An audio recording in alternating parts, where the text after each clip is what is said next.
excited to have Professor Anita Ho here, although I think it's at least somewhat misleading to use the honorific professor, given that her work is, not only academic. It spans across academic contexts, of course, but also clinical and business contexts.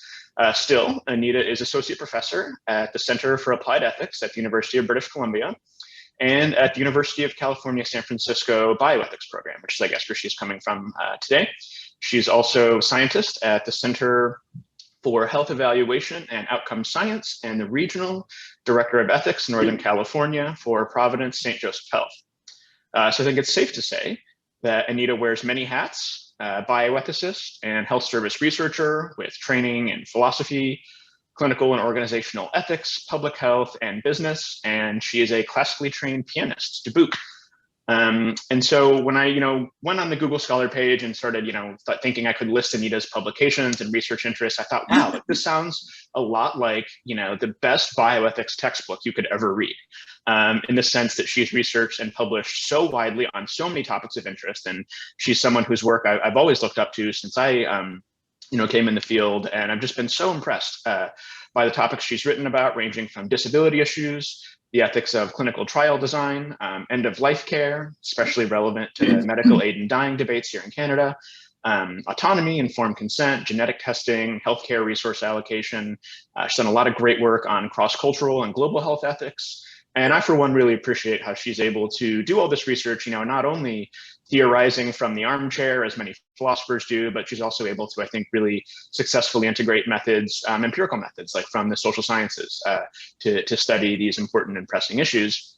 But I was most excited to invite Anita here to speak to our group at Care AI, because I think she's really a leader in the increasingly important field of AI in healthcare and in medicine. And so I think that would have been true, even a year ago, but a lot of the trends that she's been writing about and interested in have only been accelerated since the onset of the pandemic. So I'm really excited to share that Anita is currently completing a book manuscript on AI health monitoring ethics to be published by Oxford University Press. And so for those of you, maybe not in the humanities area, this is, for sure the top and most prestigious press in the field. I think the book will be of interest to this group. We'll probably hear a bit about it today. And the last thing I want to highlight in this area is that I think Anita's work, she's done, this really exemplary job of writing on important but underexplored topics in the ethics of AI. So we'll hear a little bit today about some of the issues in elder care, which, as far as I can tell, she's one of really the only or at least one of only a few people working on this area. And she's also done some really interesting work on strategies for developing equitable AI interventions in the context of the opioid epidemic. So hopefully in this brief intro, I've been able to give everyone a sense of the really impressive and wide-ranging work that Professor Ho has done. And just wanted to say we're thrilled to have you here. And with that, we'll hand it over to you for your talk. Thank you so much, Gus. That's a really extremely generous introduction here. So let me see if I could share my screen so that I could share my slides here with you.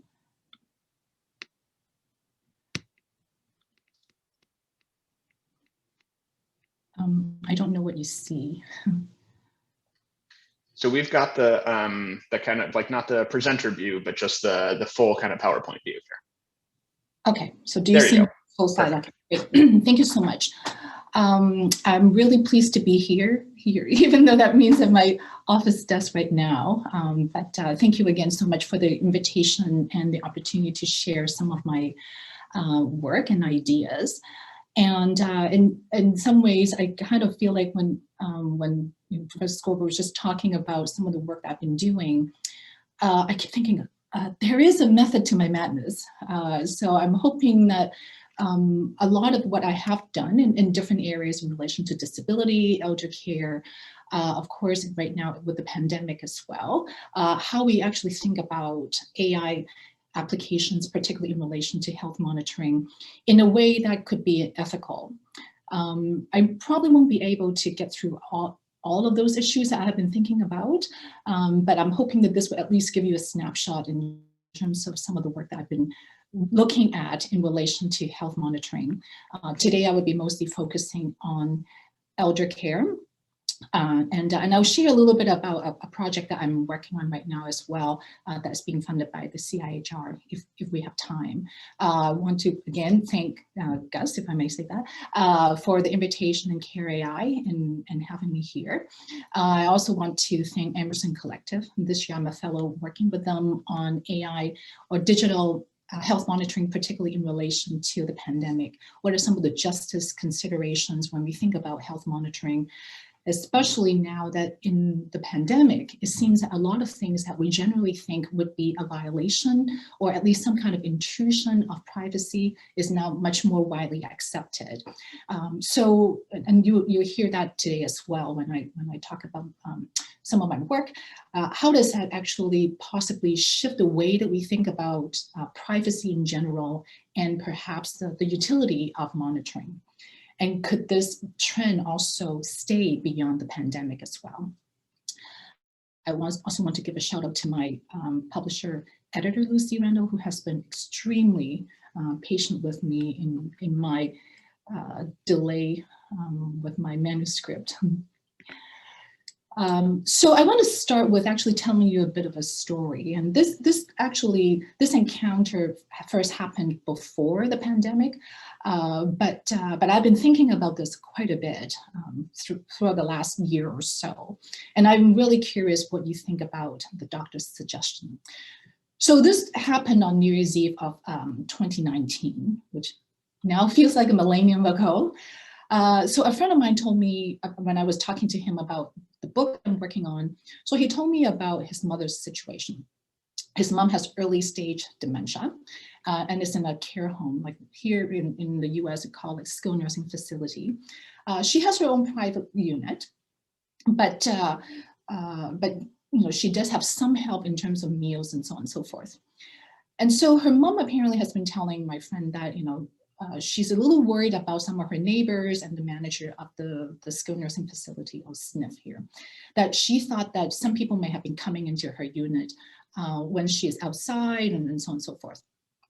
And so my friend thought that, well, she might have been, you know, just imagining certain things, and given her dementia, maybe she didn't remember that she had moved some of the stuff herself. And so she thought that other people had come in because she thought, why did some stuff get moved? So my friend told his mother's GP about this when they had a visit. And the GP said to my friend, now this, of course, in the heart of the Silicon Valley, the GP said that, well, actually, one thing that you could do, and it's now very popular to have all these different kinds of monitoring cameras, that you might want to have a camera for your mom. If there's a camera that can actually track her movement and track who comes in and who gets out of her place, then later on, if she complains about somebody coming in, you can just show her the video, and then she can see that actually nobody came in. It was really her who has been moving her stuff. So my friend felt kind of horrified by this suggestion, even though he knew that the doctor was totally well-meaning in suggesting this. But my friend didn't want to tell her that, you know, he felt really awkward about this whole thing. Partly because he thought, oh my gosh, if my mom knows later that I have been surreptitiously like monitoring her, and then other people were also monitoring her without her knowing, and then if later on the camera could show her that she was wrong this whole time, how much more embarrassed she would feel. So he really felt like this might be a violation of her privacy. So I'm curious, and you know, we can come back to this and what you might think about this. But it was actually quite interesting to me how, again, this conversation happened on New Year's Eve of 2019, but what was not acceptable at all now may actually seem quite acceptable or quite common in 2021. I mean, after all, I'm doing a talk virtually, and this is now really the new normal for most of us. I did a keynote for the International Association of Bioethics last year, also actually at the time at my kitchen table, because I couldn't even go to the office. So how may some of these norms actually change the way we think about privacy and what we might or might not want to use technologies for? And it was interesting that I talked to my friend again after, so he did not put in the camera, but after COVID hit, and he said actually, ironically, right now he feels that maybe camera is not such a bad idea, partly because there's nobody really watching his mom, because nobody could come in, and so maybe if there is some other kinds of virtual monitoring is actually better than no care. And this actually has been also the argument being made in Canada as well. Some of you probably have already seen lots of numbers. Even just in a few months, right after the pandemic started, out of the 2,000 plus care homes, in that short period of time, most of the people who died in Canada were from nursing homes. And the number is astonishing in the sense that people may say, oh, well, in congregate settings, of course, there's a much higher chance that people, if they catch COVID, especially the elderly with comorbidities, that the chance of them getting serious illness and dying would be much higher. But the astonishing part is when we compare the Canadian number to other OECD countries, between 10 to 66%. So we're definitely at a much higher rate in this country, which raises various kinds of questions in terms of safety for our elderly people, and whether we need to systemically really redesign how we actually care for elderly. So I think that we are now really at a technological, public health, and socio-historical juncture, which raises various kinds of questions in terms of how we actually think about caring for our elderly populations, and how do we think about autonomy as well as privacy as well. Where do people want to live, and how do we actually structure the space that they're living in? What does home actually mean in this very, not very new, but like at least an evolving cultural environment? So my main argument throughout the book that I'm finishing up right now is really to think about how AI health monitoring is much more than a technological process.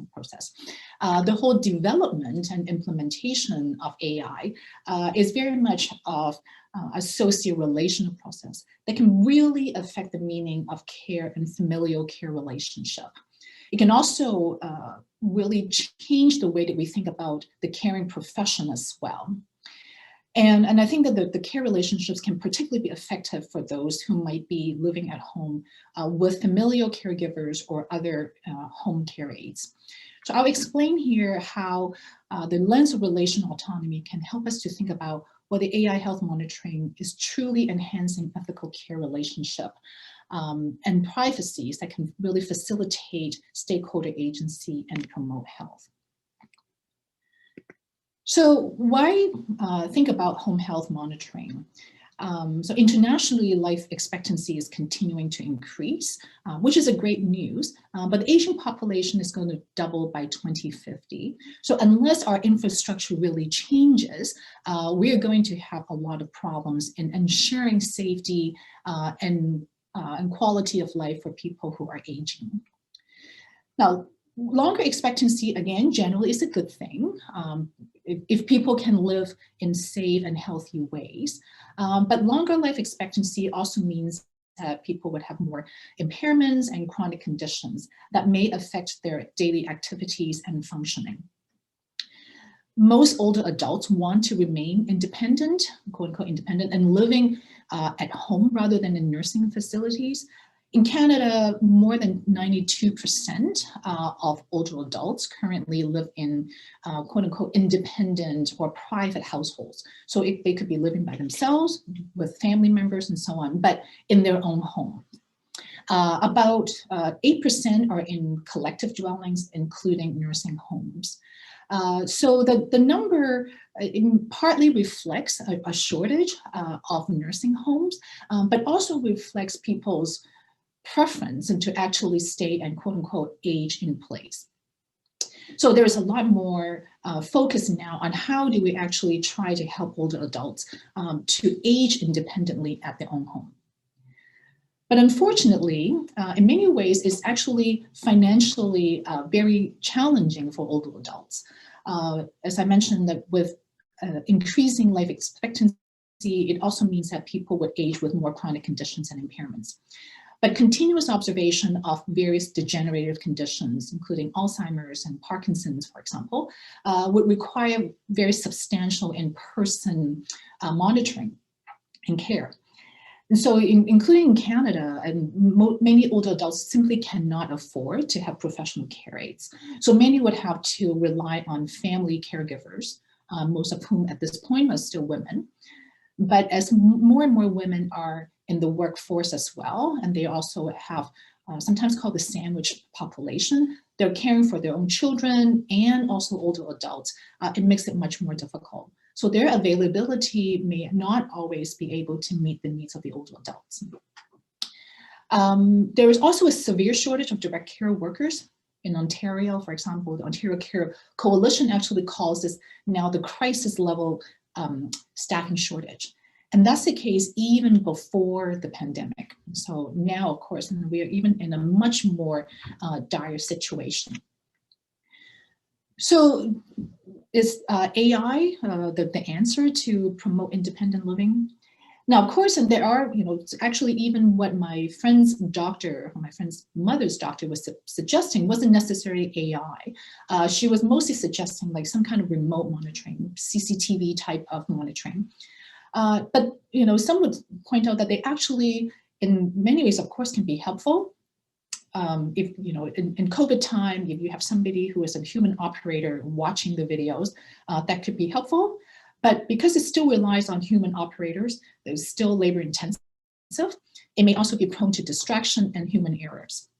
If the operator is not right in front of the monitor, then you can't do very much. And often it's more of a reactive type of help that you can give, rather than any kind of predictive and more of a preventive responses. So the idea then is if there are ways to use artificial intelligence, particularly in relation to the analytical and the predictive functioning, it may actually help to prevent falls or other kinds of adverse events, that if those kinds of technologies are widely available for people to use in their home or in care homes, that it may actually help to reduce care burdens and improve older adults' ability to live safely and hopefully at home. So there are now different algorithms being developed to collect and analyze longitudinal observation to help track what the older adults' activities may look like, then we can use that to identify and categorize the patterns of the person's activity and use predictive analytics to assess what the person's risk level may be and make various kinds of behavioral and care recommendations. So you see this, this product on the right, I won't name the company. It's a company that's actually trying to use a health sensing device with other kinds of smart speakers and other kinds of daily usage on daily activities or daily technologies being built in to make it as user-friendly as possible.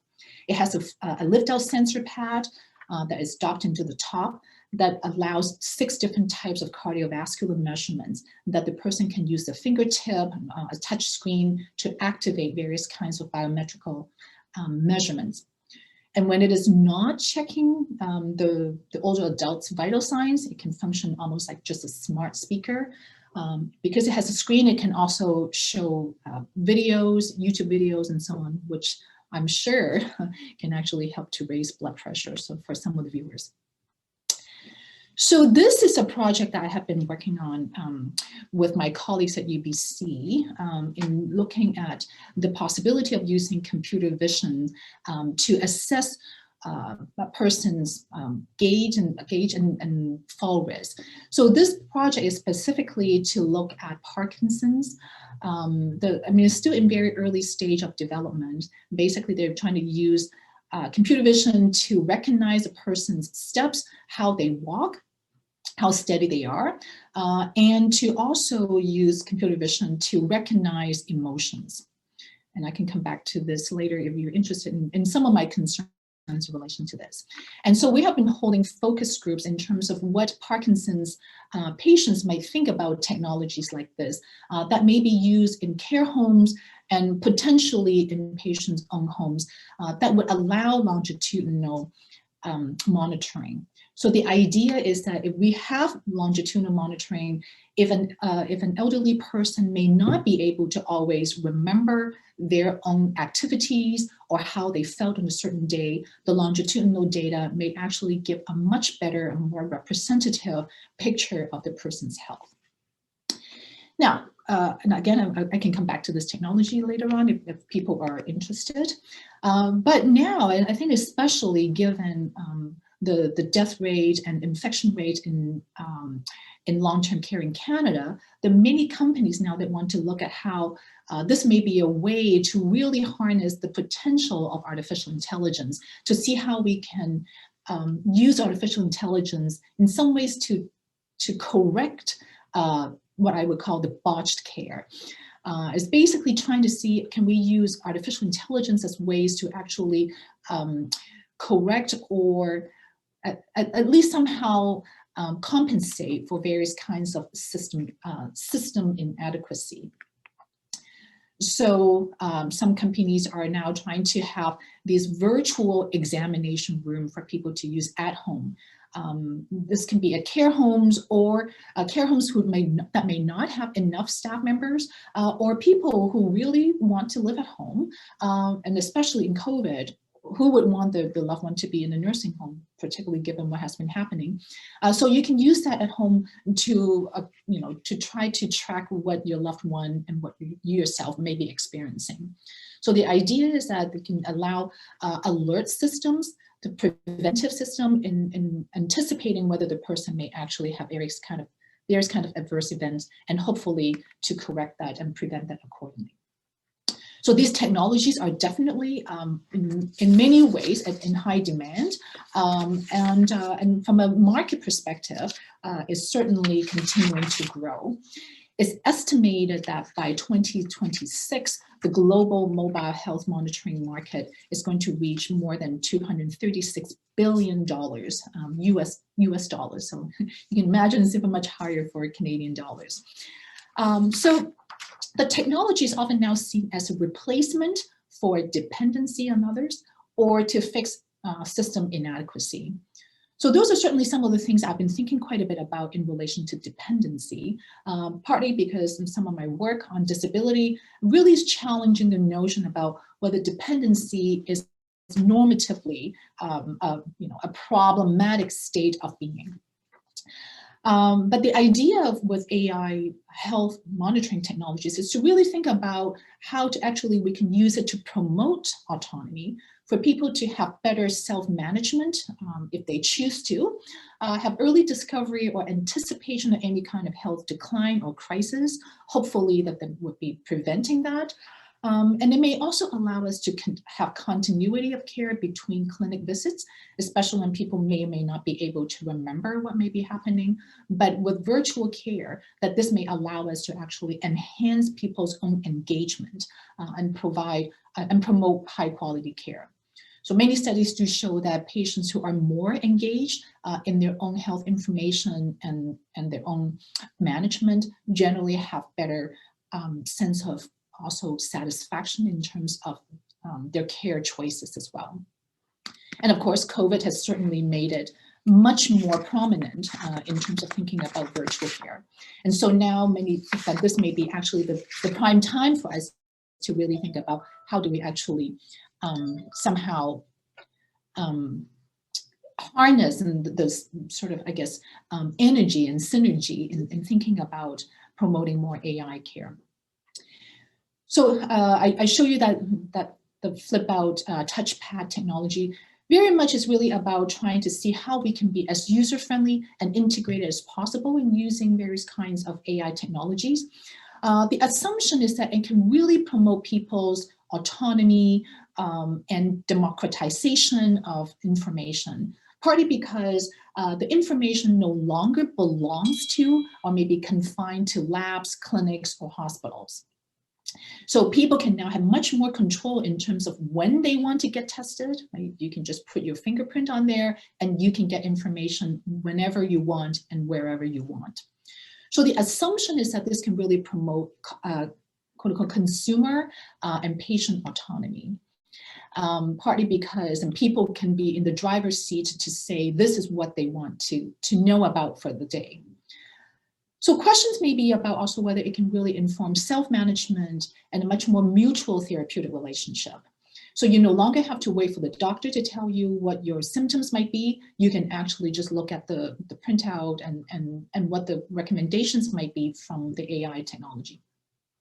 So in many ways, it fits very well with the liberal concept of personhood, because you have this sense of now you have independent, rational, and self-interested deliberators who can really decide what values might be most important to them, what information they want to get, and at what time. So, but I think that there may be questions in relation to thinking about how do we think about AI health monitoring? And if we think about autonomy, whose autonomy are they usually promoting? I don't know how many of you have smartphones with various kinds of devices already built in or other kinds of home monitoring. I'm guessing that Gus may be more tempted to use more monitoring now that they have a little baby to monitor various kinds of safety. But when you look at a lot of the products out there that are really trying to target those who are young, able-bodied, able-minded ones, who generally are actually relatively healthy and may not really need a lot of monitoring, but exactly because they may or may not need it, that somehow that there seems to be this idea that this population has the epistemic and moral privileges of living autonomous lives. So when they are the ones who are being targeted for marketing purposes, we trust that what they know what is good for them, what they would want or don't want. So they are capable of making their own decisions about whether they would like to take on risk and whether they would like to have these applications being used on them, being monitored or not. So I think a lot of the discussions about or assumptions about autonomy is really mostly focusing on this particular group. People can simply decide that they don't want to buy or activate various kinds of monitoring apps. But I think that when we think about more of the elderly population living at home, there are certainly changing meanings about home and privacy. I don't know how many of you use various kinds of products at home that can turn on your lights for you and do various kinds of things based on your preferences and your behavior. But there are many applications now. They're also encouraging people to post their information online, share with friends as recreational information or something fun to let people know about. So I can come back to this as well in terms of how is that now changing what it means for somebody to be living at home and in the private kind of way. I think that when we go from thinking about mostly the younger, healthy population that may actually not require much monitoring to start with, to the more elderly population, there was a very interesting, to me, a dichotomy there. On the one hand, we want to think about healthy aging and promoting good quality of life. On the other hand, there may also be other kinds of burdens that we're imposing on those who might be getting older and may actually become more dependent or interdependent. So initially, I think that the whole movement about promotion of healthy aging, active aging is really legitimate effort in countering ageism or the negative discourse of decline and disability. Very often older adults are being marked or portrayed as being relatively ill, unproductive, needy, dependent. So the focus for the last few decades on healthy aging have been really trying to think about how can older adults age and at the same time avoid various kinds of diseases and disability, how they can maintain various kinds of physical and mental functioning to the greatest extent possible, and how can they stay active and engaged, because there are certainly lots of really good clinical information to show that more active engagement can also be very good for mental functioning as well. But there is the sense that successful aging is now normative, that older adults are now expected to embrace and sustain various kinds of activities and engagement throughout their later life. And when they don't, there are certainly concerns about their mental health, but there are also some kind of expectation that if you don't, you're not actually really taking individual responsibility of your life. So we see people like in this photo on the right as like the aspirational goal. I don't think I have ever been able to do this, so I think that my chance was done. But I think that it is somewhat of a rhetoric as well in terms of healthy aging. There is a book called something like Our Obsession with Successful Aging, because I think that there are also questions in terms of whether now this dominant biopolitical ethical imperative of thinking about how it is our personal responsibility to take care of our own health, to take care, and to be as active as possible as we age, is also then, in some ways, controlling how we think about people who are not doing all of that or are not able to do all of that. So now I think that there may be a bit of a moralizing framework in terms of your self-regulation, self-improvement, that if you're not doing all these active things and you're not monitoring yourself well enough to prevent any kind of adverse event, that you are somehow not being responsible, or that you may actually be able to be blamed for not foreseeing some of these things happening. But I think that a lot of this rhetoric is also neglecting various social determinants of health and aging, who may have the opportunity to age well, whatever that means. In Canada, for example, social deprivation has been shown to be associated with a 3.7 times chances of having comorbidities. In Canada, about 13% of Canadians report having more than 2 chronic conditions, and almost 4% report having more than 3 chronic diseases. And those who report having more chronic diseases are more likely to be female, older, and more concerning is living in also the lowest income quintile and not having completed high school.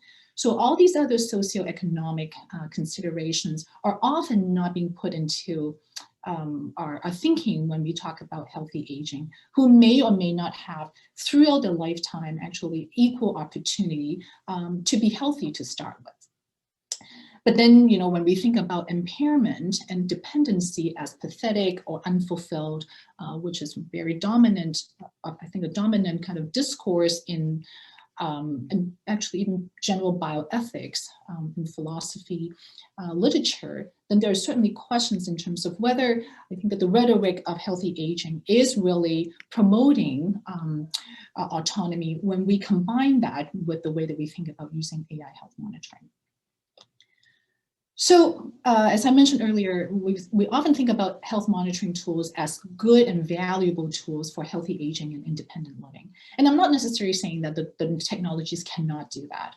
But what I'm trying to raise here is whether wide adoption or presumption of the values of these technologies, especially the normative values of these technologies, may really mask how different populations may have different or disparate power to resist or accept such monitoring. As I mentioned earlier, when we're talking about younger people, especially if they're tech savvy, they may have a better chance of being able to decide whether they want to use various technologies or not. But for people who are older and people with disabilities, very often the general society is taking it for granted that there are benefits for continuing monitoring for people who are getting older and who have various kinds of impairments. So we assume that they would just accept that protection from continuous monitoring, and that whatever harm or privacy invasion that they may experience, it could be outweighed by these kinds of benefits. And that's even though that many people with disabilities, for example, do have different risk tolerance compared to their caregivers, their physicians, and what the society might think their risk might be. So part of my concern is whether when we think about health monitoring, especially in relation to thinking about older adults, that we're actually creating or having a separate class of individuals when we think about autonomy, whether some people's autonomy and privacy actually may be less of a concern because of their age or their impairments. Because there are people who actually just being aware of their own susceptibility of being objectification can already lead them to feel being belittled. And this is actually coming out in the focus groups that we are doing in the CI project I mentioned. That's one with people with Alzheimer's and dementia. And then some of the people say that I like the idea of having some kind of monitoring, but the whole idea is somebody is always watching me and think that I should never turn it off, feels a little bit condescending, assuming that I cannot at any point just decide whether I feel good enough for that particular day. There may also be questions in relation to thinking about whether people have enough options. So when I think about relational autonomy, I'm looking at a relational approach to look at whether there are enough ways for people to actually decide what type of monitoring would be best for them. Because there may be, we can imagine that different kinds of opportunities may actually lead to different types of benefits or also burdens on different social groups. For example, in Canada, different provinces have different ways of dealing with this, but there are older adults who have been already fully vaccinated in nursing homes. They're still not allowed to go out. It's not quite clear who we are actually really protecting in some of these cases, because those older adults are most likely actually quite protected already from their own possibility of actually getting infected. So we have to really think about how different policies and practices may promote the autonomy for certain populations, but may have other kinds of justice implications and also autonomy implications for other populations as well. I also have concerns in relation to whether there may be funding implications and how that may also lead to different opportunities for choices, quote unquote choices. If it is the case, for example, that people, especially during COVID, now all of a sudden physicians can get paid for virtual visits when for many years it seems like that option was not on the table. But we can also imagine that some insurance companies in the US, for example, or in other places might say that, well, actually, you would only be allowed to have certain visits if you agree to virtual monitoring or other kinds of digital monitoring. And so that to help us ensure that when you want to come to the office, we really have good reason and good data to show that you need to come in. So when you may have various kinds of policies that may evolve given the increasing acceptance of these types of technologies, then we have to also ask questions whether people really truly have the autonomy to decide whether they do or do not want to have these technologies. We also have to be careful too about the bigger ecosystem of elder care. Family members and personal care attendants may not actually have power to reject being also inadvertently monitored. I also think that there are various familial considerations as well, particularly when people are using technologies at home. How may the AI monitoring actually affect the family dynamic and meanings of what caregiving is? So particularly in COVID, I think that this has been actually really interesting, that a lot of people do think that actually, especially when you are in isolation, that the virtual monitoring may provide you some kind of clinical support, assuming that they're actually all accurate and effective and to start with. But that it may also take away the kind of human connection, the relational connections that many elderly people really truly need. And so the AI health monitoring may really change the family dynamic as well. There are other kinds of justice implications I can come back to in relation to how very often we assume that the monitoring technologies can take away some of the burdens for families, but it may actually be the case that in certain cultures, for example, being there in person is how you actually show love and care. So sometimes the use of virtual technologies may then create other kinds of familial dynamics that we may not have actually anticipated.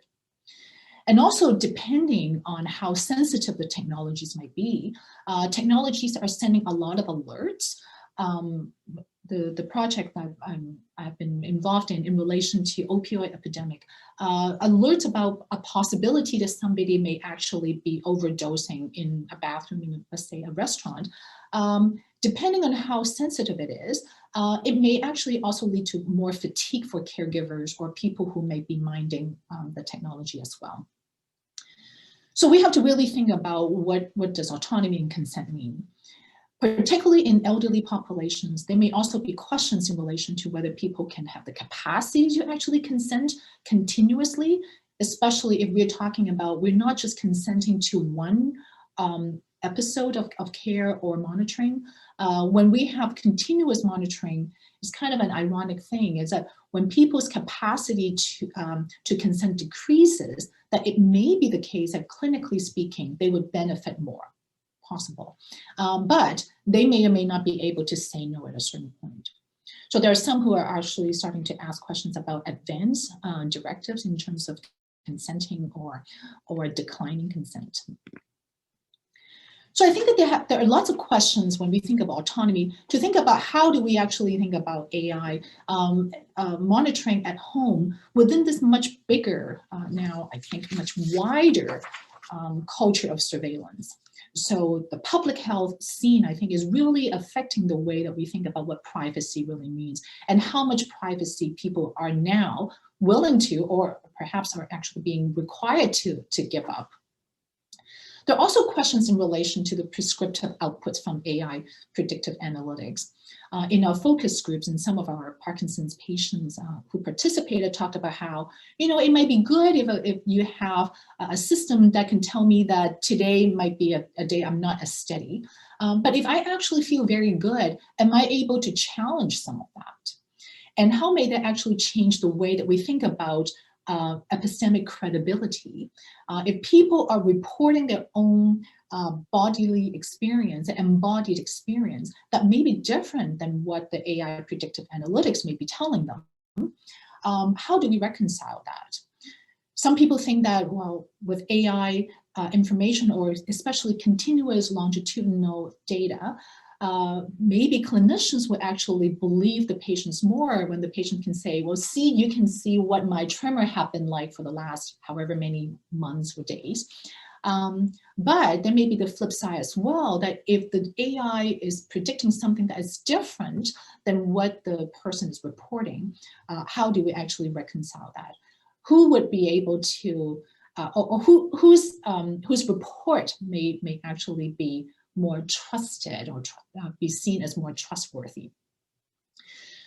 And I think that this kind of power and control may actually go beyond the individual level. There may be also professional and system level as well. At UCSF, a lot of my colleagues are talking about issues in relation to professional liability, because in the US it's much more litigious. So if somebody is making a recommendation that is different than what the AI might be suggesting, would they be liable if in the end their suggestion is, quote unquote, wrong or leading to adverse event? Or, the other way, if they follow the AI recommendation despite their own professional judgment and something goes wrong, who would be held liable or responsible for that? So I think that these certainly leads to various kinds of system questions as well.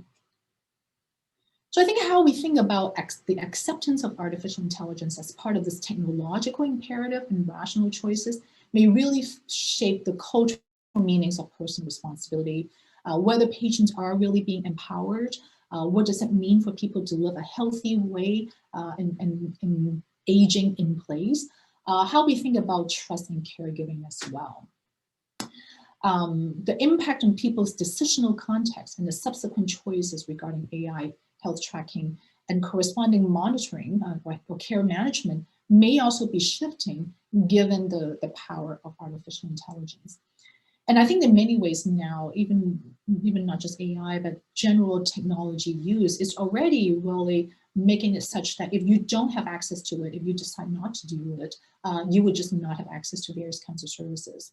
And right now with COVID vaccine, that's already actually a very important area of thinking about this as well.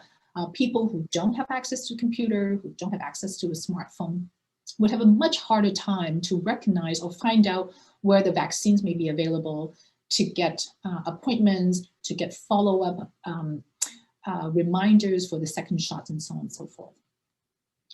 So we really have to think about whether people actually have any option to accept or decline various kinds of technologies, and how it may actually place more burden on patients and families, as well as affect the therapeutic relationship. So in thinking more about relational autonomy, I think that we have to think about whether the technology is really promoting older adults' relational autonomy, whether it really allows them to consider their own priorities and goals in how they want to age in place, with or without AI monitoring. If the idea is that there is actually no choice but to accept AI monitoring, then I think that we have to really rethink the whole notion of privacy and autonomy.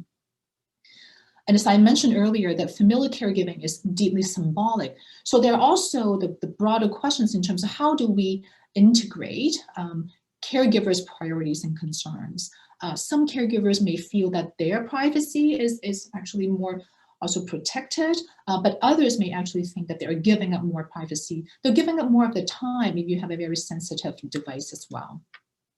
So how may that actually redefine the norms and the relational identity and role expectation? That in some cases, it may be that for people who are now using the technologies, that they may actually see themselves and their relationship with the loved one in different kinds of ways. And as I mentioned in relation to smartphone, I think that when people also are not in an infrastructure where they have access to basic information, they have access to the technology and have good digital and health literacy, if they don't have other kinds of access to essential services, the assumption that they could adopt monitoring for their own good may actually marginalize rather than empower them. So in many ways, I think that we really need to have a framework of social justice in thinking about access to various kinds of options in order to think about or to promote relational autonomy. So in a way, I think that relational autonomy in the context of AI is really to think about how we can attend to the socio-systemic factors that may be really influencing the way that people think about their own health, how they want to manage their health and get information and so on. So these systemic factors can then help us to really inform AI development that can truly facilitate people's interests, patients' interests, their well-being, but also in terms of their care relationships that are often for elderly people very important in terms of how they think about their well-being in general. And how may we think about using AI to actually promote health equity rather than in some ways actually exacerbate the inequity of access to various kinds of technologies. Because even in some of the technologies I show you would not be affordable to people who generally lack access to home health care and family members who would be able to take care of them to start with. So we need to critically explore how health systems and governments can invest in digital infrastructure alongside with the health workforce as well. And we want to develop AI health technologies to provide equitable benefits and empower consumers, patients, and families in care relationships rather than simply thinking about how do we replace human caregiving, which seems to be the way that we often are thinking about, particularly because of the changing demographics. So in closing, I think that AI health monitoring is really not a technological process, or at least it's not simply that. It's very much, or I think maybe predominantly, a more interpersonal, a socio-historical, cultural process. It's being shaped by the interpersonal dynamics and the power structures that are already in the society, whether it's familial care power structure or also the professional care structure. It's been shaped by the contemporary medical ways of thinking about how we manage patients' care and also the technological imperatives that tell us that we must accept technologies and that they are supposedly to be more powerful and better than what we have to offer through the human kind of caring. So we need to really think about home health monitoring in the context of surveillance culture and in a very unequal world. And to promote AI ethical development, we need a reflective understanding of the relational and socio-systemic framework within which older adults and their caregivers receive, provide, or utilize such surveillance. Thank you.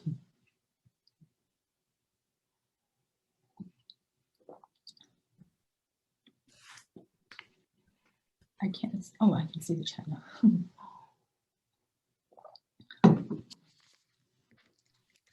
Okay, well, thank you, Anita. And at the risk of being interrupted by a crying baby in the background, I can try to take and moderate questions here. I think we should be good.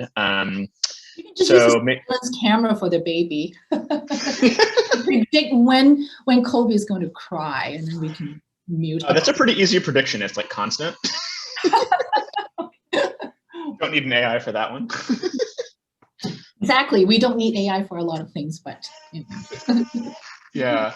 So yeah, folks, you can use the raise hand function. I'll keep an eye on that, or the chat. That would be good as well. So let's see, Louisa, did I see a hand, or was that like a false start? Maybe it was. Okay, well, Graham, you can start us off.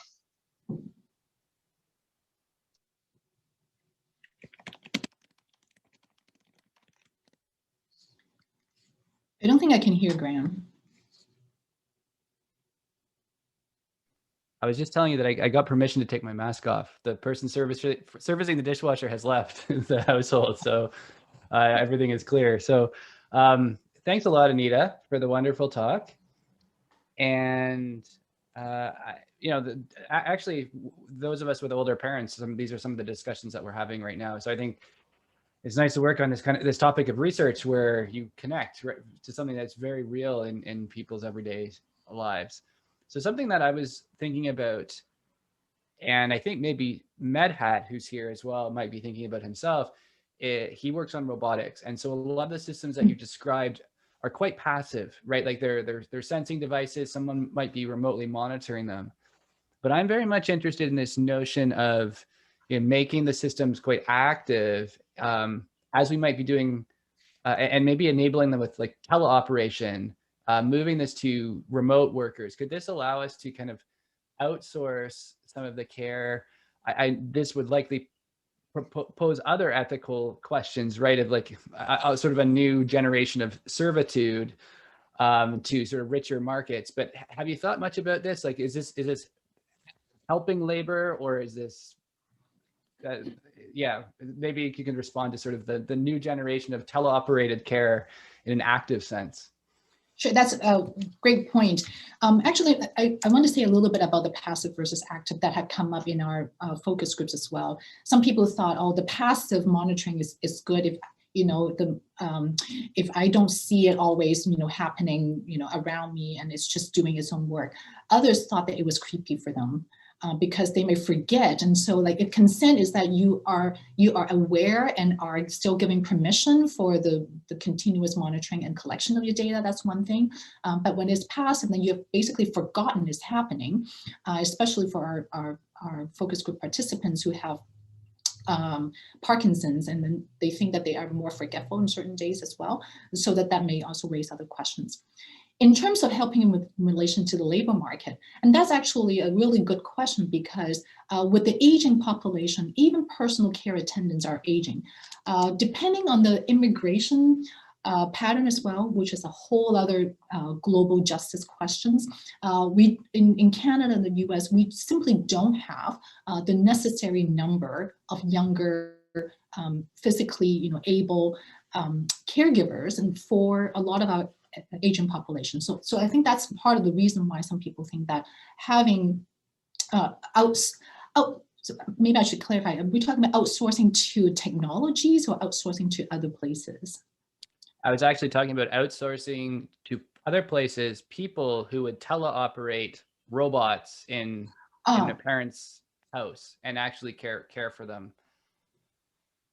Right. So there are one of the groups that I work with in the ethics committee. They talked about how actually that some elderly people do feel calmer when you have somebody talking to them through a care bot.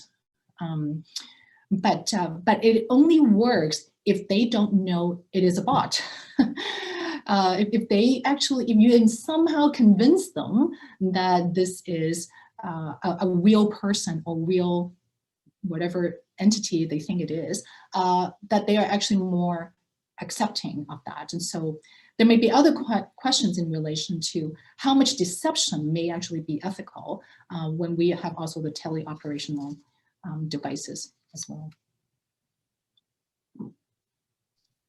Great, thanks. So I think Kieran, you're next. Thanks, Gus. And thank you, Anita, for a really, really stimulating and interesting talk. There's so much in there. I just want to focus on one issue that I'm interested in exploring further. And so one of the things that has been talked about quite a lot is how AI can sort of have embedded particular kind of value positions, right? And I think this is the case for many technologies, and of course, and you've talked about this as well. And I think in AI is maybe exacerbated compared to other situations. And so we already have trouble, like for example, the whole individualizing health thing. Already as it is even with no technology, it's very difficult to kind of get this point across that health is not really well thought of as an individual responsibility. So to make that point is already a real uphill battle. It gets much more difficult with technology, and then when it gets encoded in AI, it gets even more difficult to make these things explicit. And so I'm interested in exploring this kind of healthy aging notion more and how that might be embedded and what the issues are around that. So I've been stuck more like recently in also in like a critical angle towards healthy aging, largely because of issues you mentioned, such as social determinants and so on. And I'm glad that you actually raised more of the positive issues, and I know I forget those often, that there are benefits to the healthy aging discourse. It does kind of promote a kind of I guess like agency of of pushing back against the notion of inevitable decline. But so what I've been worried about though is in addition to the kind of social determinants argument, is there like a real problem in kind of the denial of death in our culture? In the sense that we are such a youth-focused culture that we don't really deal with the existential fact of death. And so with the healthy aging discourse, what strikes me as really weird about it is the idea that you can successfully, there's also successful aging is also a term that's often used. And so you can successfully age by being active, by maintaining agency, by being able to do all of these sorts of things. And the notion is then like, this is never said, but the idea is then like, one day you'll just die of old age. But old age is not a cause of death. You have to die of something, right? So something has to go wrong. So in some sense, decline is inevitable, because otherwise we'd all be immortal. Right. And I guess, so what I worry about is, and I'd be very interested in your comments and thoughts on this, like to what degree, is this a problem? And especially when we then even more use AI to embed these kind of values even deeper into kind of practices and policy. Thank you so much for that, Kieran. Yeah, I completely agree with everything you were saying, because I am concerned in a society where even in Canada, that there is universal health care. I should say that there's universal health coverage, but the access may still be unequal depending on where people live and their trust in the system and so on and so forth. And like you said, that we already put a lot of emphasis on people's own responsibility.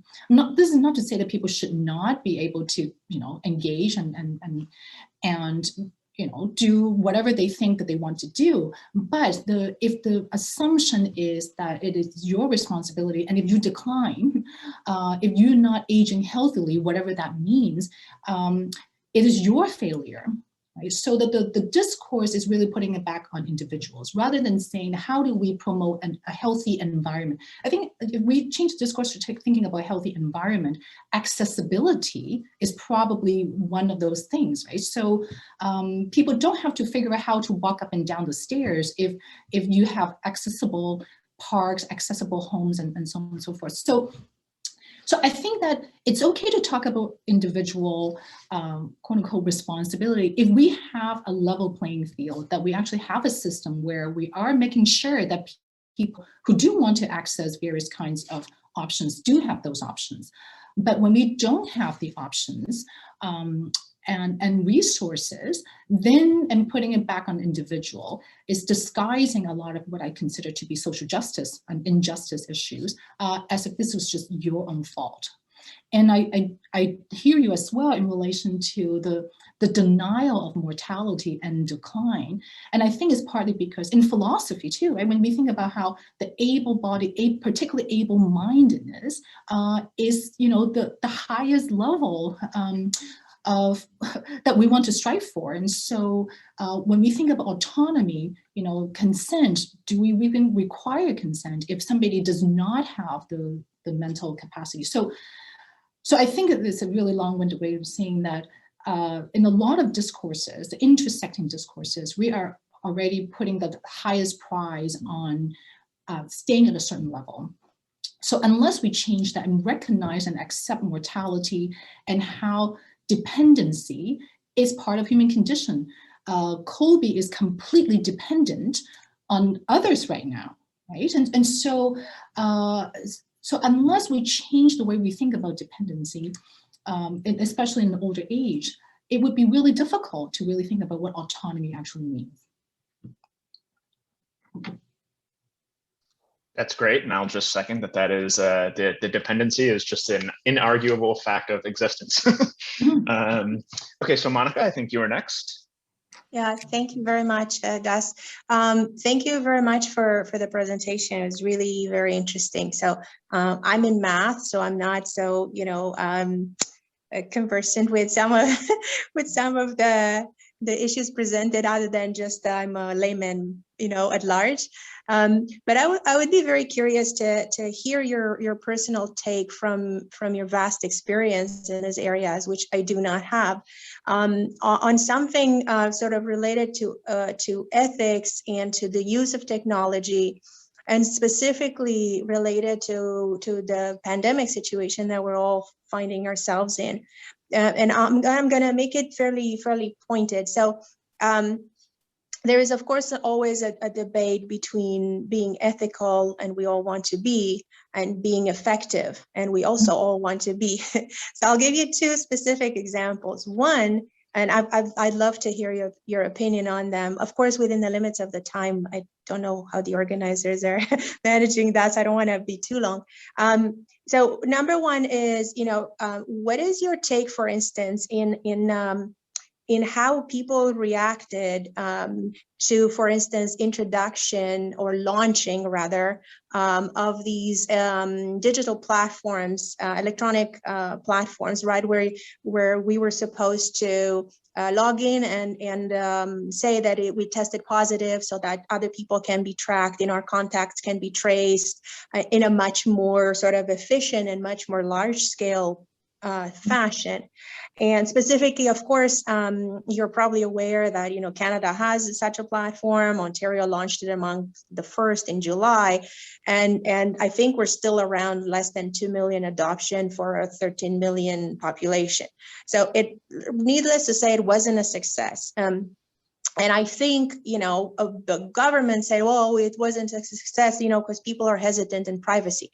But I mean, people also give away their privacy for a lot of social media things that have nothing to do with tracing a pandemic, which was kind of to me, sounded like, you know, we're not going to invest in educating people for that. So I'd love to hear your take on that, because of course, privacy is important, but us being able to trace and test the population is also important.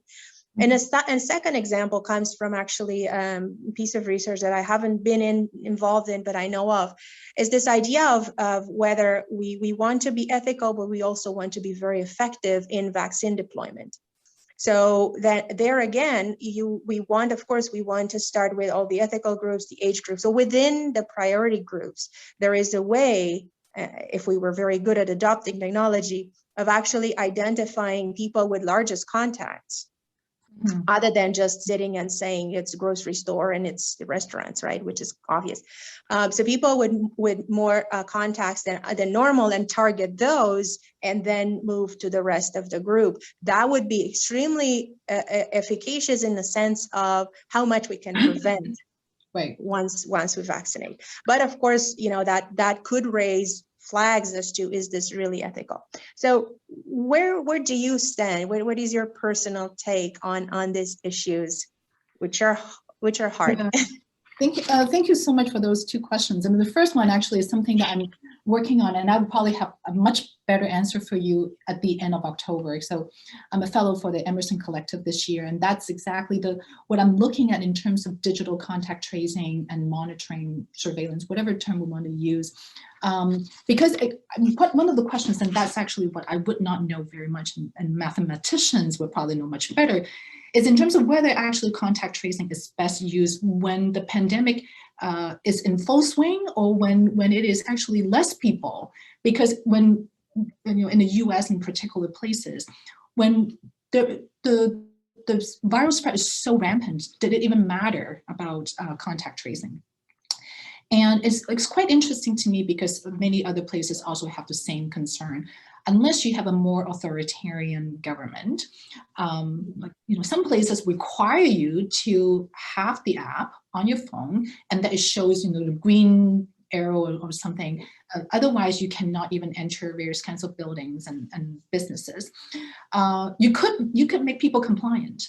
But there may be questions in terms of what information is being actually tracked. So in Korea, in South Korea, they would show it on public platforms in terms of not just, that a person was here, but they basically use really big data to see where the person was at, which restaurant, for how long, because they also look at your credit card information. So they probably could be actually quite accurate. But the most accurate technologies are probably also the ones that take the most amount of your data. Mm-hmm. And so there may be questions in terms of what is necessary. Do we only use and collect and keep the necessary data for the necessary period of time? And because once people give up their privacy, it's very difficult to take it back later. So I don't know in Ontario whether people really feel that they don't trust the government, even though they trust these other social media.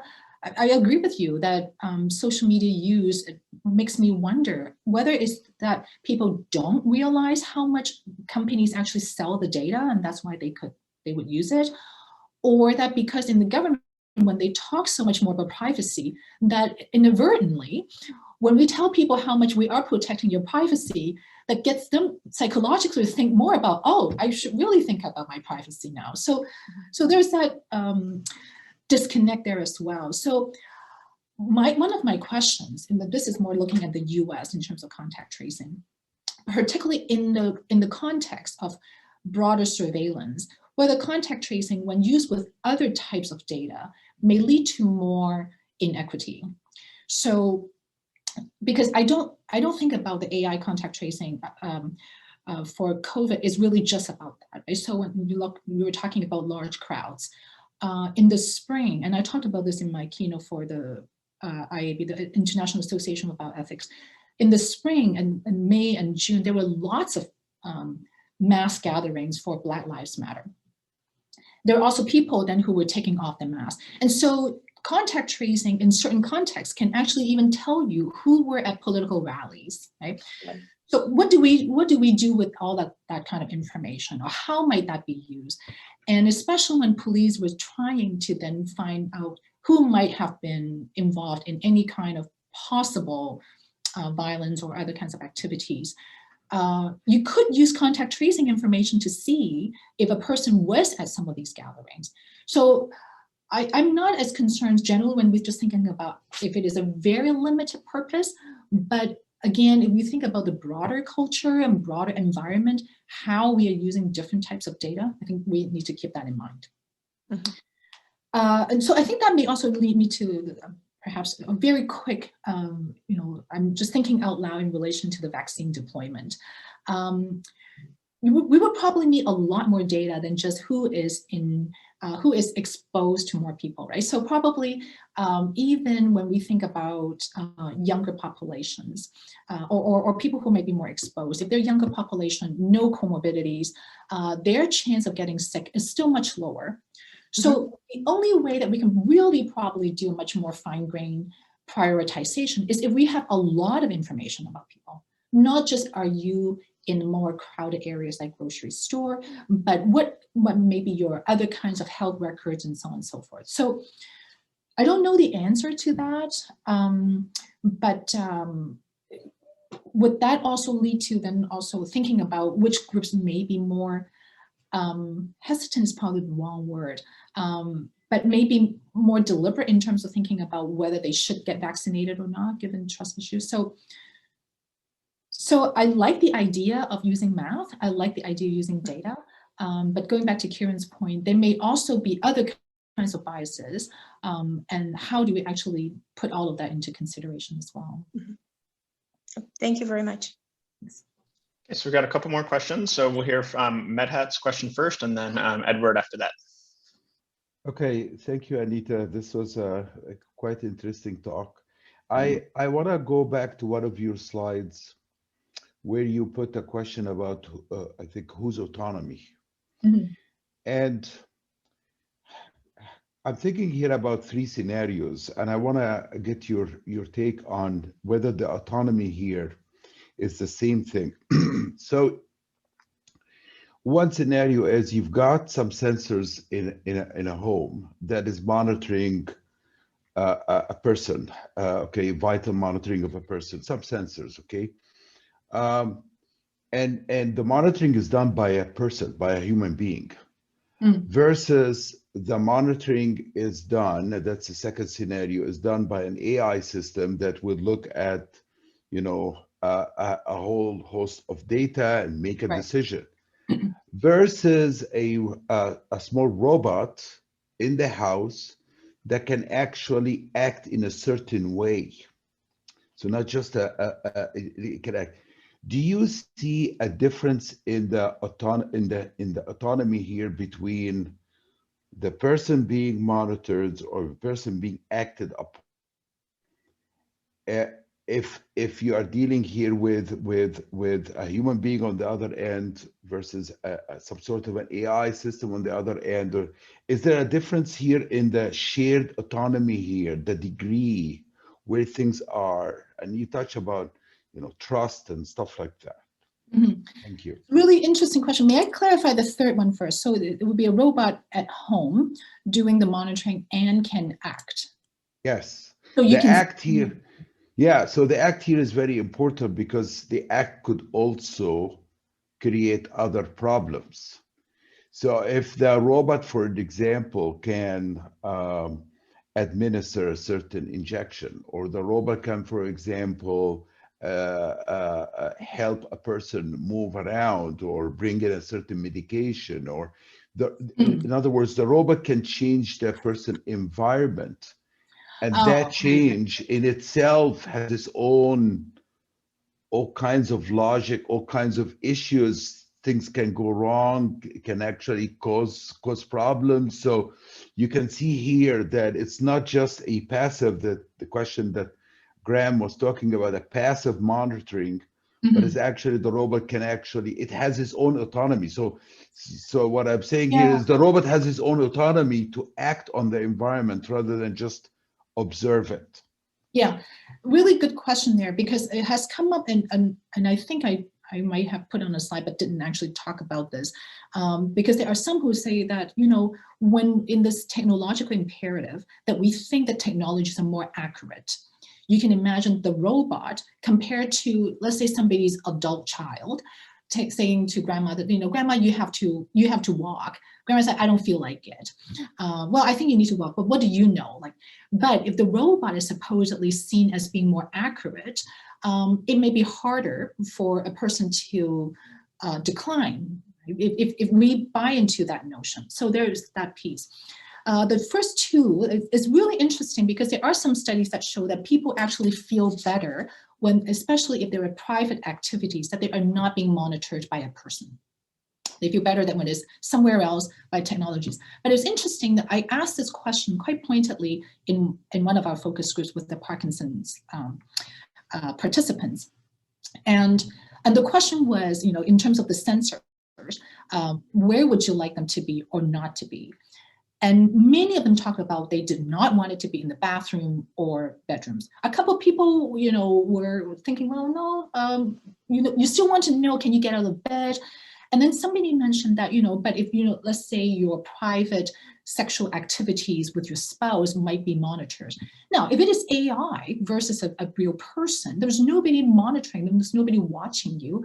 And if you're talking about computer vision, AI, there's nothing that is actually being really represented if you're using computer vision. And so it's all coming to the data rather than, visual images. But some of the participants would still say that is creepy. And so I personally thought, well, if the technology has been tested and it's accurate, and now there's no images actually being stored because this technology is being tested right now, no images will be stored. It automatically, converts to data. And people still said that's creepy. And so, so I think that some people actually do think that their autonomy is lost, whether it is another person watching, maybe less so, but they still don't like it. Great, thanks. So in the interest of time, we can just move on to Edward's question. And then if there's still time, I'd like to jump in with one after that. Sure, thank you very much. And thank you for the talk. I mean, really, really fascinating topic.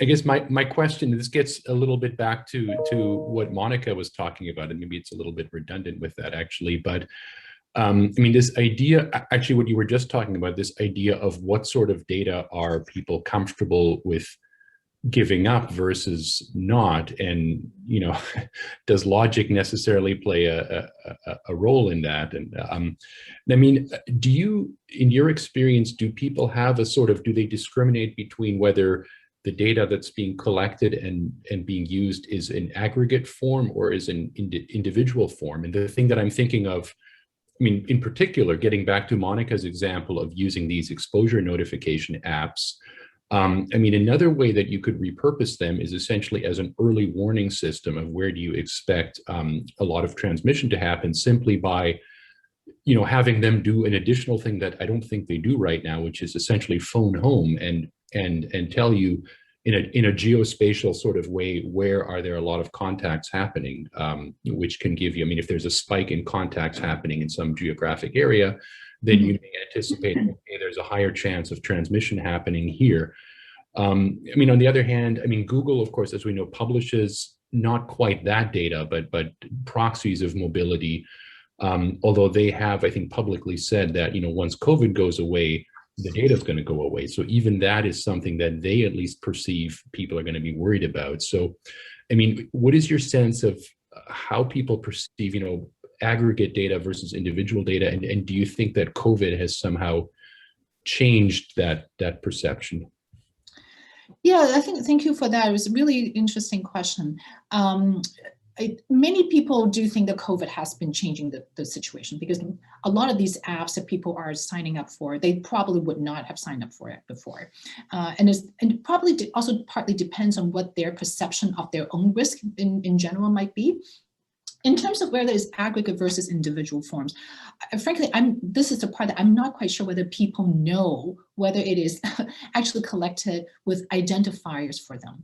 Now, the Korean example that I was talking about is quite identifiable. Mm-hmm.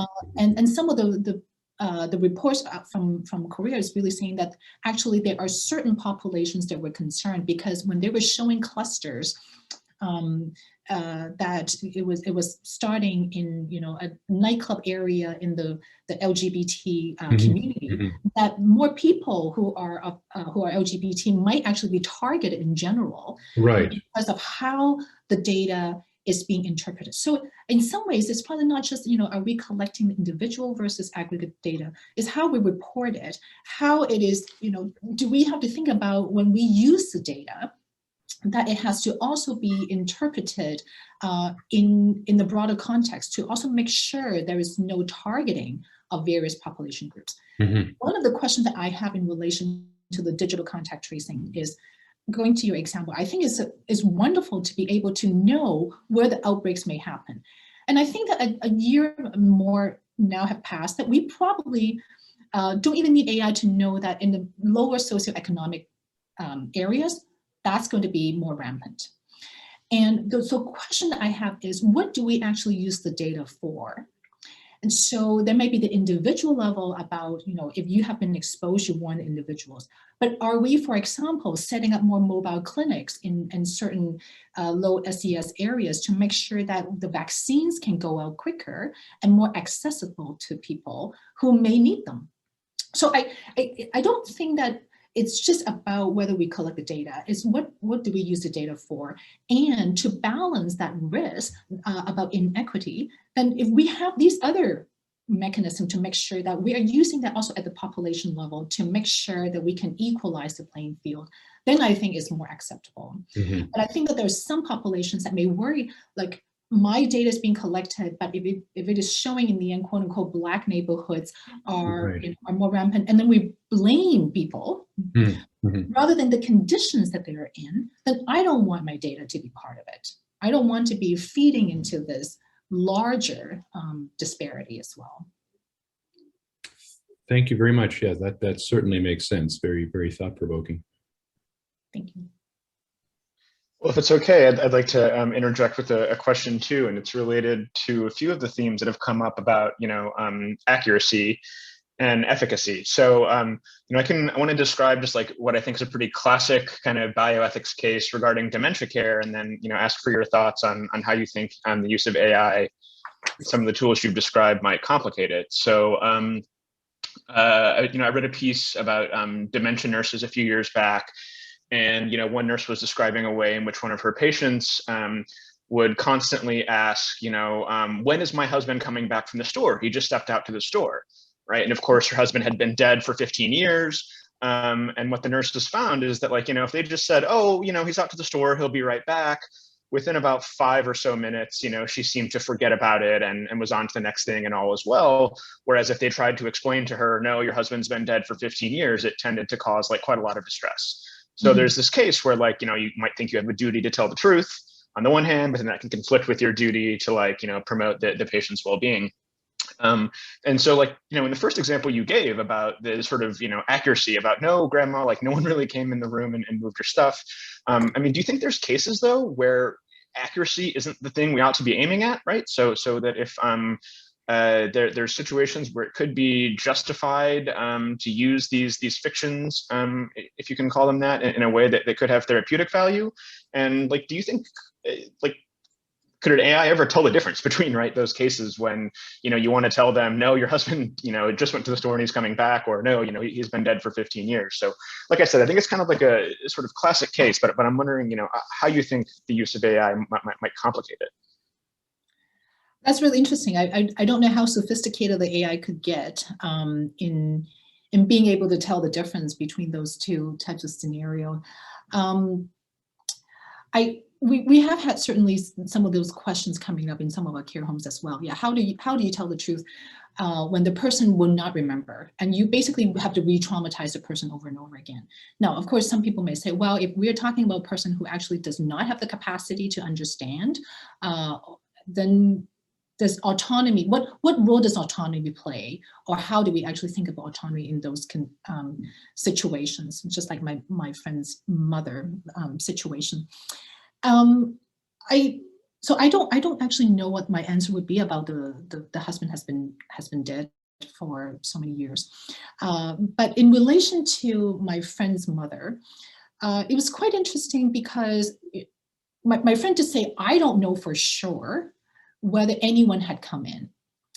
But I know that she would be traumatized if she is being led to believe that she's just paranoid or something like that. So I think one of the questions that we might be able to think about is, are there other ways to assure the mother? Or to, like, if it is the case that she would feel more comforted about, whether somebody came to her room, whether there are other kinds of ways, non-technical even, not technological, can my friend say that, well, let me talk to the building manager or the other people to make sure this doesn't happen, or and so on and so forth. And see what her concerns might be and what her responses might be. So I'm not sure that going to AI in the doctor's case, she's definitely well-meaning, but my question is really more, why do we often start by thinking that the technology is going to solve the problem, when a lot of these are really the human level problem? The problem for the woman that you're mentioning is really that some of the existential issues that, that we are not capable of really exploring grief and pain and suffering with people. And so, there is the concern about re-traumatizing, but there's also the concern that I don't know how to deal with somebody who is traumatized. So this is a very indirect way of answering that question, that a lot of these issues, to me, are not, technologies are not going to solve it. It's not going to solve the problem with dementia, the woman who is still missing her husband, who hasn't come back from the grocery store.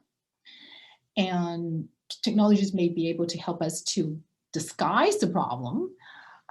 So I think that there is still that human level that we actually have to figure that part out first. So it's a non-answer. I apologize for that.